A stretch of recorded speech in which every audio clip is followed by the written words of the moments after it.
You've also said that Sunny Leone, you had plans of maybe approaching her long time back. I think in 2002 itself you've approached yes, and she we actually saw a photograph of hers in India Today in 2002, and there was an article on her being the first person of Indian origin to have broken into the world of adult entertainment.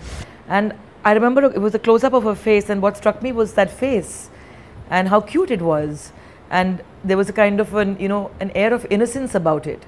And I just felt that it would be interesting to get somebody who is bold enough to actually go against many norms and come from a background which is rather kind of supposedly conservative, which is an Indian background, and break into a world that people generally stay away from. And of course it was the face that I thought would be a face that the camera would just love, the movie camera especially.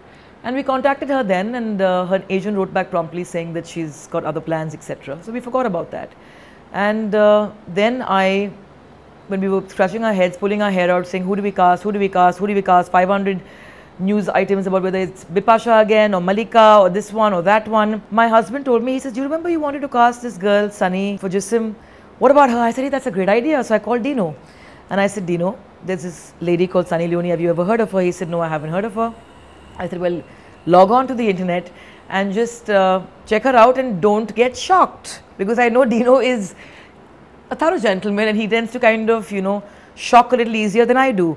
And he went online and he called me back and he said, Pooja, I just saw it and she's really beautiful, but no, Pooja. So I kind of laughed and I said, okay, I understand where you're coming from. Let it be. 3 months later, she was on my television set thanks to Bigg Boss. So I had this emergency meeting then with key people from my unit whose opinion matters to me. And I just said, listen, when I've been harping about something for the last 10 years and it's finally come right into my backyard, right, and this is life knocking at your door and saying that there's a destiny that each role has, sure, and this role has found its destiny. So come on, go out there and act on this. So then Dad, being Dad, called Raj Naik promptly and said, how do we meet her? And then he said, hey, why don't you go on to Bigg Boss? And he went on to Bigg Boss, and the rest is kind of history.